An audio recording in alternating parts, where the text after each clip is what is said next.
고 박원순 전 시장의 성추행 의혹을 가장 먼저 파악한 것으로 알려진 임순영 젠더특보에 대한 수사가 이번 주 이뤄질 것으로 보입니다.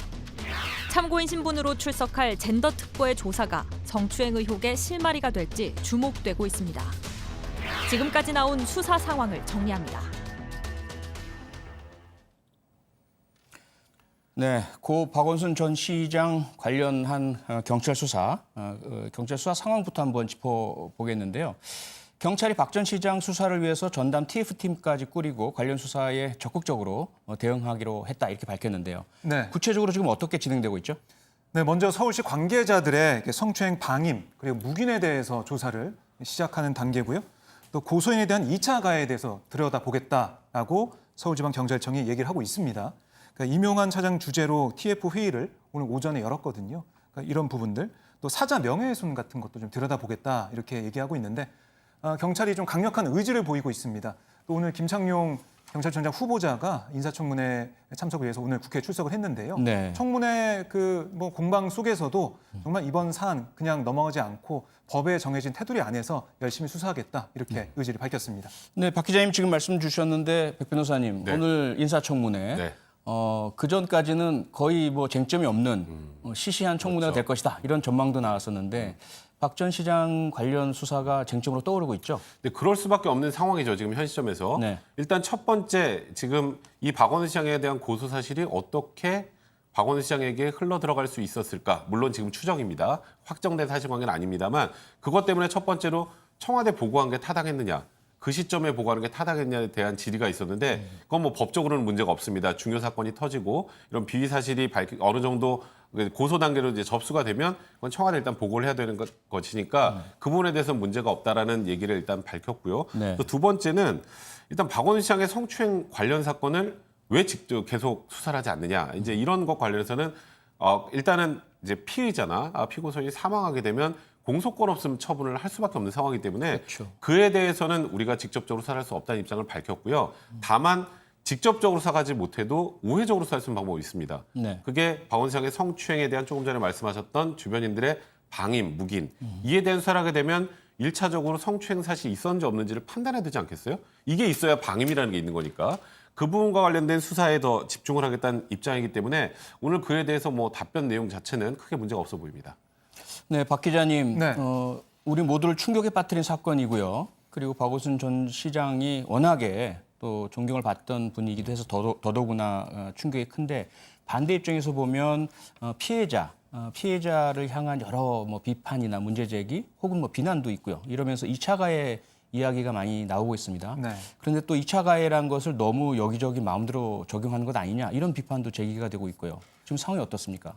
우선 2차 가해라고 하면 그 피해자한테 부정적인 그런 의견을 표명하는 이런 것들을 2차 가해로 본다. 우리가 그렇게 좀 알아왔습니다. 네. 그런데 이번 사안과 관련해서 갑론을박이 있는데요.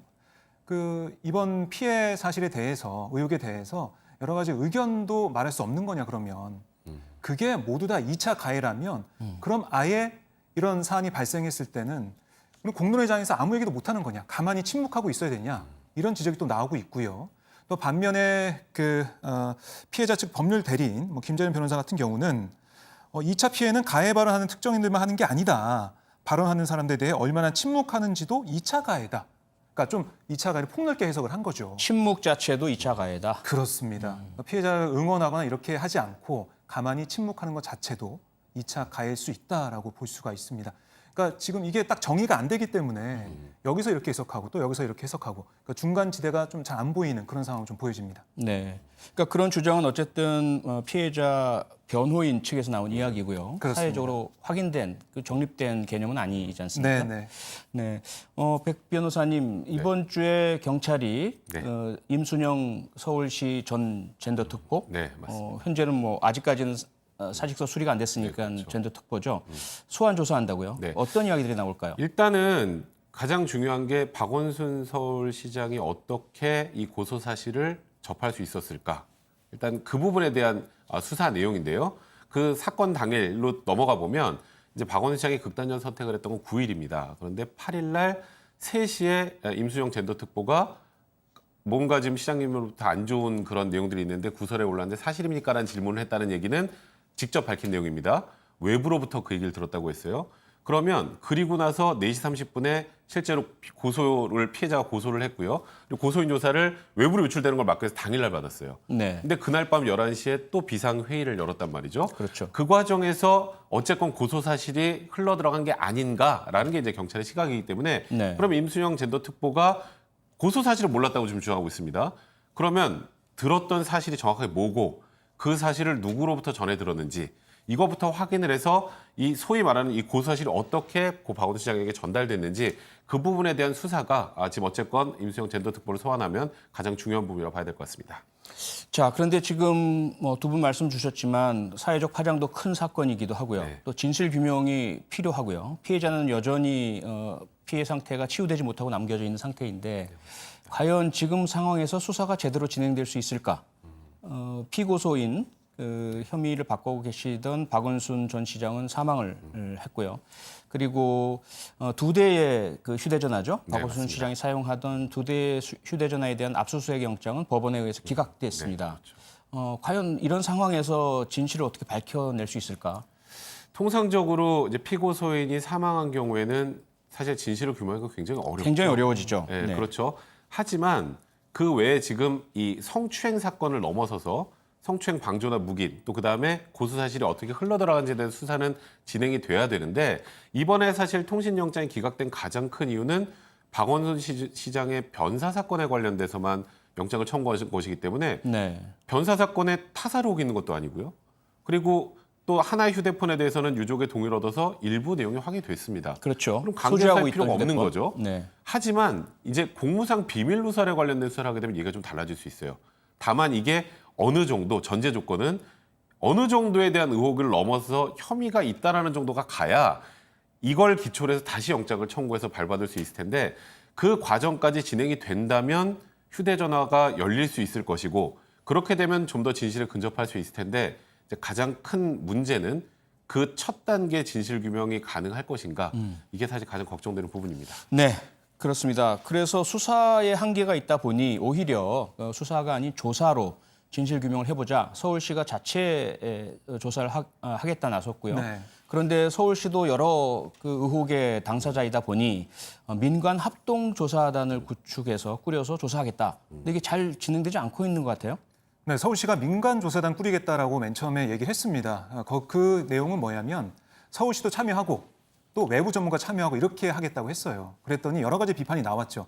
왜 서울시가 참여하느냐. 네. 그래서 서울시가 다시 얘기를 했습니다. 여성 권익, 그러니까 여성단체 쪽에서 3명, 또 인권, 그러니까 인권인 쪽에서 3명, 법률, 또 법률가 쪽에서 3명 추천받아서 9명으로 그 조사단 꾸리겠다라고 얘기를 했어요. 네. 그런데 지금 상황은 뭐냐면 여성단체 쪽, 그러니까 한국성폭력 상담소나 한국여성의 전화 쪽에서 우리가 참여하겠다는 얘기를 안 하는 거예요. 서울시에서 공문을 3차례 보내고 직접 찾아갔는데 얘기를 안 하고 있습니다. 그러면서 나온 얘기는 뭐냐면 서울시가 주관하는 그런 조사에 참여할 수가 없다라는 얘기가 나오고 있거든요. 서울시 주관은 안 된다. 그렇습니다. 네. 한국 여성 변호사 회의에서도 조사는 지금 어차피 공정하게 안 된다라는 그런 느낌을 갖고 있는 것 같고요. 조사가 아니라 수사로 가야 된다. 강제 수사를 시작해가지고 서울시의 6층, 이른바 그 정무직, 별정직 공무원들이 있는 그 6층을 압수수색하고 여러 가지 수사를 강하게 들어가야 된다. 이런 주장을 하고 있습니다. 네. 그래서 합의가 쉽지 않은 상황이에요. 결국 서울시는 수요일까지 기다려 본 다음에 수요일까지 별다른 상황 변화가 없으면 또 다른 입장을 내겠다. 이런 얘기를 하고 있습니다. 네, 수요일이 변수가 되겠네요. 백 변호사, 네. 그 피해자 측 변호인 추가 기자회견 예고했죠. 네, 맞습니다. 아직 날짜나 장소가 정해진 건 아닙니다만, 네. 그러니까 추가로 어떤 다른 사항을 폭로하는 내용이라기보다는 지금 조금 전에 말씀하셨던 이 진상조사 관련된 문제, 그다음에 또 하나는 지금 그 국가인권위원회의 제3자가 이제 문제 제기를 했는데 그 제3자가 문제 제기한 관련해서는 지금 피해자가 거기에 응하지 않겠다고 했는데 직접 혹시 인권위원회에 진정을 할 것인지 그 부분에 대한 입장이 나올 것 같고요. 또 하나는 경찰에 대한 수사 촉구입니다. 네. 그러니까 아까 다 말씀드렸던 것처럼 소위 말하는 피고소인이 사망한 경우에는 공소권없이 처분되니까 직접적 수사는 못하지만 일단은 지금 고발 사건으로 지금 현재 이 성추행에 대한 방임이나 묵인 같은 부분에 대한 수사를 촉구하면 사실 그게 이제 성추행 사건에 대한 조사로 이어질 수 있으니까 그 부분에 대한 적극적인 수사 의지를 피력해달라 이런 취지의 기자회견을 밝히지 않을까 이런 생각을 하고 있습니다. 네. 고 박 전 시장 사건으로 성 관련 사건에 대한 인식과 대응이 우리 사회가 얼마나 허술했는지 다시 한번 깨닫게 됐습니다. 진상조사와 더불어 재발 방지를 위한 노력이 필요합니다.